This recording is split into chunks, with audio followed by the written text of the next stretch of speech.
Sentence पर बात करेंगे, इसके अलावा वर्ब पर बात करेंगे, सब्जेक्ट पर बात करेंगे, ऑब्जेक्ट पर बात करेंगे, इंट्रांजिटिव और ट्रांजिटिव वर्ब्स पर बात करेंगे। सबसे पहले हम देखते हैं सेंटेंस क्या होता है।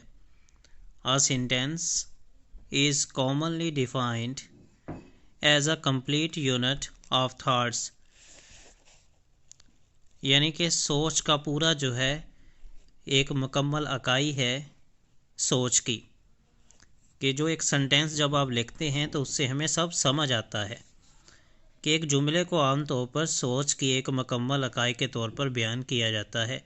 कि जो जुमला है जब आप लिखते हैं तो उसमें सोच की एक मुकम्मल इकाई होती है, आपको समझ आता है कि आप कहना क्या चाहते हैं।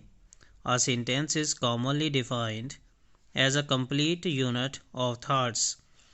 फॉर एग्जांपल यहाँ पे अगर एक सेंटेंस है आई वियर ग्लासेस, मैं ऐनक पहनता हूँ या चश्मा पहनता हूँ, तो यहाँ से हमें सारा समझ आ रहा है, इसलिए ये सेंटेंस है। अगर यहाँ पे कुछ ऐसा मिस होता, हमें समझ ना आता, तो वो सेंटेंस नहीं होता। आई वियर ग्लासेस ये पूरा सेंटेंस है, क्योंकि हमें मुकम्मल सोच आ रही है और हमें मुकम्मल इससे पता चलता है, समझ आती है। दूसरा सेंटेंस देखें, there are many glasses on the table, कि टेबल के ऊपर बहुत से ग्लास हैं, तो इसकी भी हमें समझ आ रही है कि टेबल के ऊपर, मेज़ के ऊपर बहुत से ग्लास हैं। अगर लेकिन यहाँ से कुछ मिस होता, हमें पता ना चलता। फॉर एग्जांपल ग्लासेस को मिस कर दें, इसको अगर आप मिस कर दें, there are many on the table, अगर इसको आप काट दें, there are many on the table, मेज़ के ऊपर बहुत से हैं, लेकिन बहुत से क्या हैं समझ ही नहीं आ रहा। इसलिए हमने यहाँ पे जब ग्लासेस होगा तो ये पूरा सेंटेंस है, अगर कोई भी इसमें से आप निकाल दें तो हमें समझ नहीं आएगा कि क्या है। यानी कि एक सेंटेंस जो है उस एक ऐसी चीज़ है जिससे हमें सोच की एक मुकम्मल इकाई, कंप्लीट यूनिट ऑफ थॉट्स, हमें सारा समझ आता है। A simple sentence contains a, कोई भी जो सेंटेंस है जो आप बनाते हैं या लिखते हैं उसमें कौन कौन सी चीज़ें हैं, सब्जेक्ट होता है, वर्ब होता है, और इसके अलावा सिंपल सेंटेंसेस हैं, बहुत से हो सकते हैं, लेकिन सब्जेक्ट और वर्ब हमेशा आते हैं। बहुत से में ऑब्जेक्ट भी आता है। एक सादा सा जुमला एक फ़ाइल और एक फ़ेल पर मुश्तमिल होता है। फ़ाइल कौन है? जो काम करता है। फ़ेल क्या है? जो काम होता है। सादा जुमलों की बहुत सी अक़साम हैं। There are variety of simple sentences. For example subject, जो काम करता है। A subject is usually a noun, कोई भी नाम हो सकता है, जिस तरह मैं हूँ, आप हैं।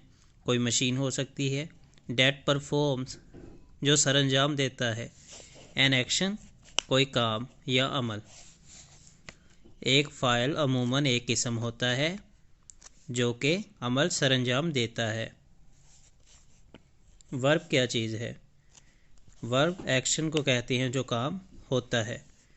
Is usually the action of the subject या बाय द सब्जेक्ट, कि जो कोई सब्जेक्ट कोई काम करता है उसको वर्ब कहते हैं। ऑब्जेक्ट क्या है? जिसके ऊपर काम किया जाता है। An object is usually a noun, ये भी एक नाम होता है। डेट रिसीव, जो लेता है।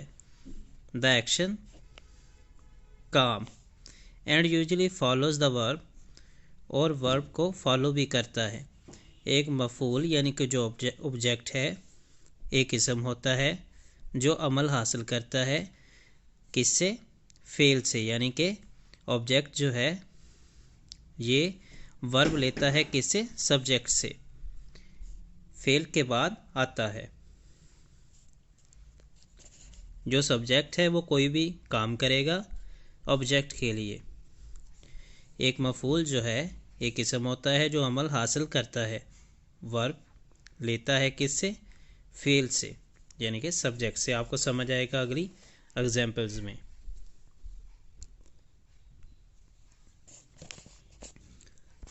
यहाँ पे इंट्रांजिटिव वर्ब है। यानी कि कोई भी जो काम है उसकी भी दो किस्में होती हैं। Intransitive verb needs no objects. Intransitive verb उनको कोई भी ऑब्जेक्ट की ज़रूरत नहीं पड़ती। टू कंप्लीट देयर मीनिंग, उनको अपना मानी पूरा करने के लिए किसी भी ऑब्जेक्ट की ज़रूरत नहीं पड़ती। मिसाल के तौर पर क्राई, इसका मतलब तो हमें वैसे ही समझ आ गया कि कोई रो रहा है। और रन, भागना, जंप, छलांग लगाना, स्लीप, सोना। फेल लाज़म को अपना मतलब मुकम्मल करने के लिए किसी भी मफूल की ज़रूरत नहीं होती। जिस तरह चीखना, चलाना, भागना, छलांग लगाना या सोना। तो यहाँ से हमें पता चल जाता है कि यहाँ पे ऑब्जेक्ट की ज़रूरत नहीं है। हमें पता लड़का रो रहा है, लड़का भाग रहा है, तो यहाँ पे हमें कोई भी ऐसा ऑब्जेक्ट की ज़रूरत नहीं पड़ी। लेकिन जो ट्रांजिटिव वर्ब होते हैं ये इन ट्रांजिटिव वर्ब से मुख्तलिफ हैं। इनको ऑब्जेक्ट की ज़रूरत होती है ताकि हमें सही से समझ सके, अपना मतलब पूरा करने के लिए। मिसाल के तौर पर कैच, अब हमें ये तो पता है ये वर्ब है कैच, लेकिन हमें इसके लिए ऑब्जेक्ट की ज़रूरत होती है कि ये कैच किस चीज़ का लिया है, गेंद का कैच लिया है या किसी और चीज़ का।